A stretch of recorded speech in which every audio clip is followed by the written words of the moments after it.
সৈয়দ আবিদ হোসেন সামিমের কাছে যেতে চাই। ভাইয়া, আমরা তো পরপর 2 ম্যাচে জিতলাম এবং যদি আমরা বলি অনেক বড় ব্যবধানে 2টা জয়। এবং আপনার কাছে এক্সপেকটেশন কি ছিল এবং বাংলাদেশ কি তার এক্সপেকটেশন অনুসারে খেলতে পেরেছে কিনা এটা জানতে চাই। প্রথম যে প্রশ্নটা আপনি আমাকে করলেন সেটা হচ্ছে যে এশিয়া কাপের প্রস্তুতি হিসাবে এই সিরিজটা কেমন ছিল? আমি বলব যে একেবারেই ভালো ছিল না। কারণ এই সিরিজটাকে যদি আপনি এশিয়া কাপের প্রস্তুতি হিসাবে চিন্তা করে থাকেন তাহলে আসলে বিষয়টা ঐরকম না। কারণ নেদারল্যান্ডসের এই টিমটা একেবারেই কোনো প্রকার প্রতিরোধ গড়ে তুলতে পারে নাই।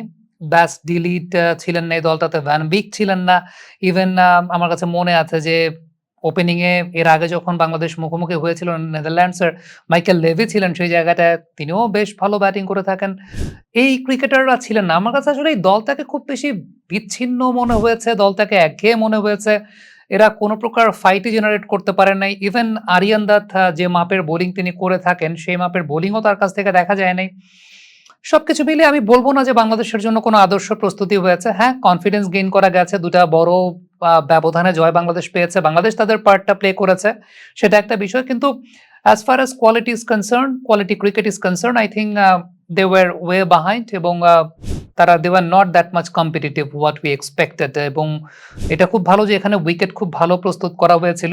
কিন্তু তারা কোনোভাবেই কোনো ডিপার্টমেন্টেই they were not competitive সেটা আমার কাছে মনে হয়েছে সবচাইতে বড় বিষয়টা। এবং এই সিরিজটাকে আসলে আপনি মানে এশিয়া কাপের প্রস্তুতি হিসেবে ধরতে পারেন না। মানে আমি এক্সপেক্ট করেছিলাম যে হ্যাঁ, অন্য কোনো প্রতিপক্ষ যেহেতু পাওয়া যায় নাই, মন্দের ভালো হিসেবে নেদারল্যান্ডসকে নিয়ে আসা হয়েছে। কিন্তু নেদারল্যান্ডসের এই টিমটা আসলে একেবারেই কম্পিটিশন দিতে পারে নাই এবং সত্যি কথা বলতে আমি আসলে খুব হতাশ নেদারল্যান্ডসের পারফরম্যান্স দেখে যে I expected them to be more competitive and to be more challenging এবং they could have challenged this Bangladesh side more. এবং আমার কাছে এটাও মনে হচ্ছিল যে ধরেন ২ টা ম্যাচ বাংলাদেশ খেলেছে। ৩ নাম্বার ম্যাচটা যদি আপনি নাজমুল শান্তকে ক্যাপ্টেন করে একটা বাংলাদেশ এ টিম গঠন করে দেন বা বাংলাদেশ বি টিম গঠন করে দেন তাহলে হয়তো একটু কম্পিটিটিভ হতে পারে। একেবারেই Bangladesh team just outplayed the Netherlands team.